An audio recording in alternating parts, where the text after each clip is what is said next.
మహానాడు నిర్వహణ కోసం తెలుగుదేశం అధిష్టానం 19 కమిటీల్ని వేసింది. సమన్వయ కమిటీ కన్వీనర్గా టీడీపీ కార్యనిర్వాహక అధ్యక్షుడు మంత్రి లోకేష్, కో కన్వీనర్గా పార్టీ రాష్ట్ర అధ్యక్షుడు పల్లా శ్రీనివాసరావును నియమించింది. పొలిట్ బ్యూరో సభ్యుడు యనమల రామకృష్ణుడి నేతృత్వంలో తీర్మానాల కమిటీ ఏర్పాటు చేశారు. మంత్రి గొట్టిపాటి రవికుమార్ నేతృత్వంలో జన సమీకరణ కమిటీ ఏర్పాటు అయ్యింది.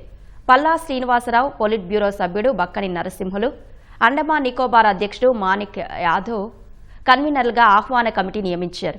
పయ్యావుల కేశవ్ కన్వీనర్గా సభా నిర్వహణ కమిటీ ఏర్పాటు చేశారు.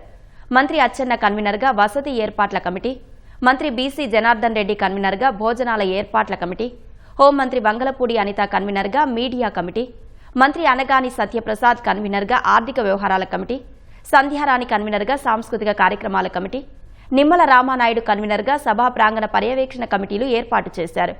ఫోటో ప్రదర్శన, ప్రతినిధుల నమోదు, అలంకరణ, రవాణా, వాహన పార్కింగ్, రక్తదానం, వైద్య క్యాంప్, వాలంటీర్ల నిర్వహణ, జన సమీకరణ, పరిశుభ్రత, సుందరీకరణకు కమిటీలు ఏర్పాటు చేశారు.